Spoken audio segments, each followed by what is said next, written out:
Let's say Freud and Jung, because psychoanalyst, particularly Jung, because I haven't read anyone I regard as deeper than Jung. He's terrifying, truly terrifying. But here's one of the things that differentiates him from a typical self-help person. I really love this, is that he believes that the pathway to completion as a human being is through the shadow of the monster, embodiment of the monster. Oh. Embodiment of the monster. That's the discovery of the shadow. Oh, you see. So Jung didn't believe that you could be a good person until you realized your capacity for evil. I don't mean acted it out in the world. But understand that it's possible. Well, not only understand it, but then to bring it under your control. You see, because there's a big difference between someone who's naive and is a good person. They're naive, they're a good person because they can't not be. They're like a domesticated house cat. There's nothing... They don't even have the capacity to be bad. So there's no morality in that. The morality comes when you're a monster. Yes, sir. And you can control it. And that's the Jungian encounter with the shadow. So Jung said, for example, that the roots of the shadow go all the way down to hell. And what he meant by that is that, you can think about it literally, you can think about it metaphorically. We'll just think about it metaphorically. It's like, if you start to understand who you are, then you understand the Nazis. And who wants to understand the Nazis? I do. I can understand sex criminals. I can understand them. Right. I can understand Nazis. And the reason for that is because I can see that as an aspect of myself. Truly. But one of the things that's so interesting, and it's terrifying to realize that, which is why it's terrifying to realize the shadow, which is why people don't do it. It's no wonder they don't do it. It's a horrible thing to realize that you're human and what being human means. Like angel, like Christ to Satan, that's the human being. And you might say, well, those aren't real. It's like, okay, well, they're figments of the imagination that the human race constructed to describe themselves. Fine. Does that make it less frightening? I don't think so. So, and it doesn't make it any less frightening if you take those two extremes seriously. And you might say, well, who's going to take the Christ extreme seriously? It's no problem, man. Dispense with it. You try getting rid of the other side.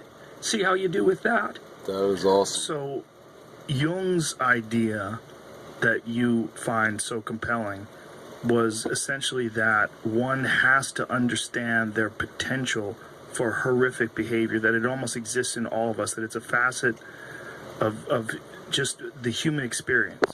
Well, look, I know partly why you're so popular. It's because you're a monster. I mean, look, I watched what you did to the Kardashians on your and Jenner on your comedy show, man. You did this whole gargoyle thing. Yeah, you remember, you laughed. Yeah, see, you can even laugh about that. I mean, it was horrifying to behold. You were crouched up on the back of this chair like a... It's horrifying to do. Oh, yeah. Oh, I couldn't believe you did it. Well, the problem with doing it is, this is going to sound fucked up, but while I'm doing it, I'm not thinking I'm doing a comedy sketch. This is what's fucked up about it. While I'm crouched there, I'm thinking like a demon. Yeah. Like, that's the reason why I do it that way. Like, and the reason why I do it I'm very flexible, right? So it's one of the reasons why I do it in almost, because I want it to be in an almost... in a way that you don't imagine human beings moving, it's like it confuses the mind because it's not standard human movement. And then on top of that, the way I'm thinking, and then this like explosive, like when he yells out nonsense, and I say hilarious. He because I don't think of it as me. I really think it sounds so pretentious, but while I'm doing that, my brain goes into another place. It's really. Well, you can't do that unless you're a monster. It's called. But it's also the thing. See, because I'm very happy when I retired it. By the way. Oh yeah, I was really quite taken. I was very impressed by it. I mean, I thought it was hilarious to begin with, but the fact that you would go there, I thought that was really interesting. And comedians are like that because they go into dark places. They're tricksters. Yes. They're a mediator between the normal world and the world of the gods. They're tricksters. So it was very funny to watch you do that. And I wondered how far you would let yourself get into it. But I think part of the reason that you're appealing to people, if you don't mind me saying this, I'm not trying to be forward particularly, but I thought about it a lot, is that you're a tough guy. and you tell the truth. But it's both of those together that's what's doing it, because, you know, people don't look at you and think like holier than thou preacher. That isn't what they think. They think tough guy who's trying to figure things out. Like, right on. That's good. You're a good figure for the times, because this whole war against the phallogocentrism, you know, calls forward people who are like you, if we're lucky.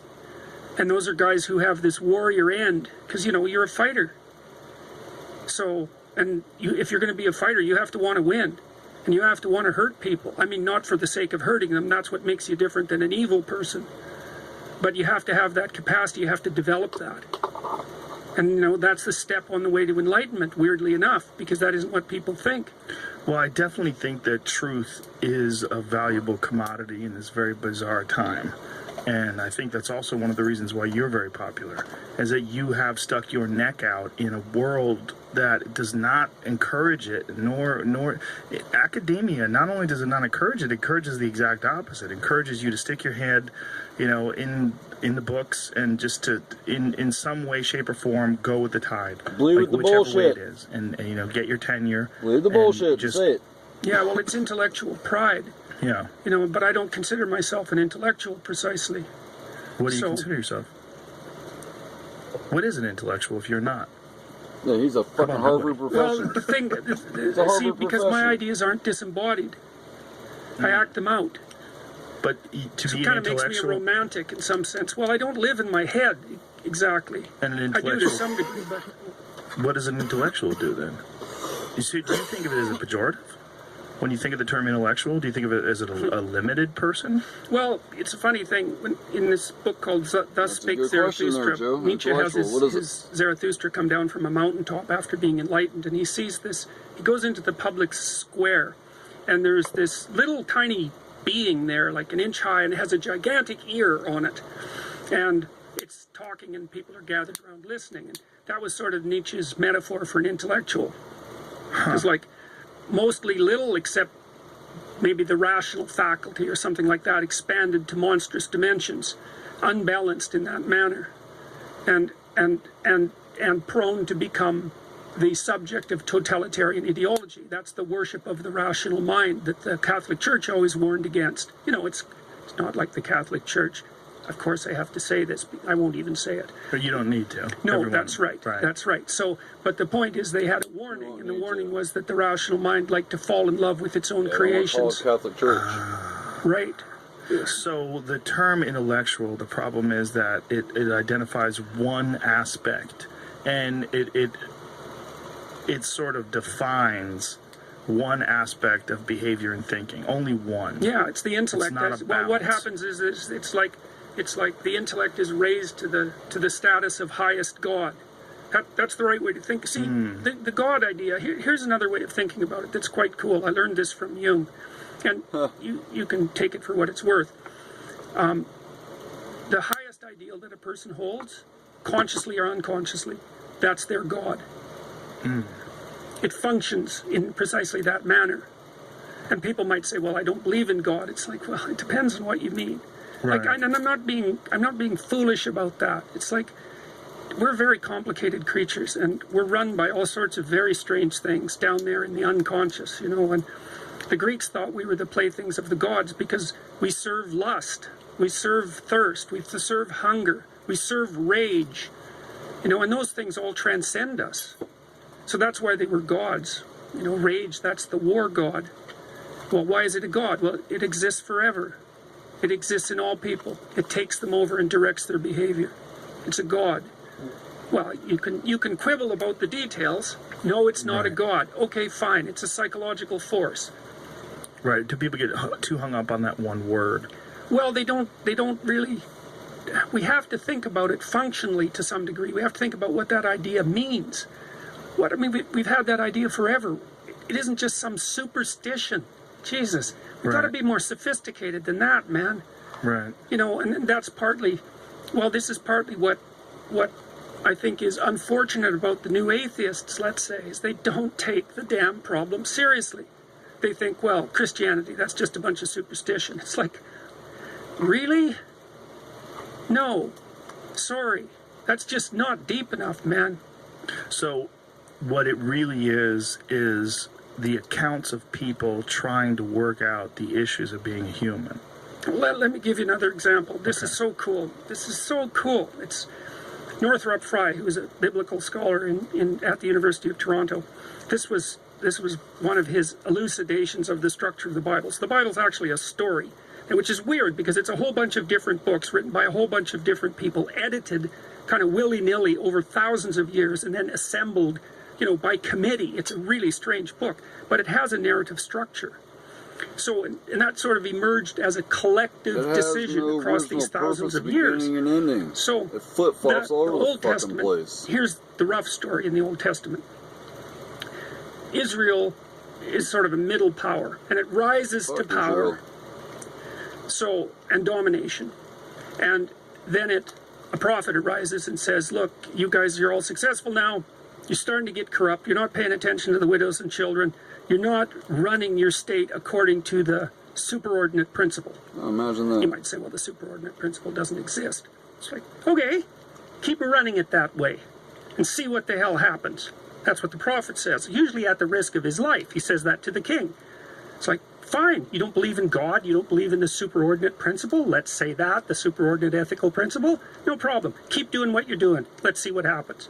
Well, what happens is Israel gets wiped out, and then for generations it's enslaved or its population is being destroyed, and then it sort of climbs back up to power, and then it gets powerful for a brief period of time, and it gets corrupt, and a prophet comes up and says, remember that superordinate principle that you made a covenant with? You're not paying any attention to it anymore. You better look the hell out. And everyone ignores it, and bang.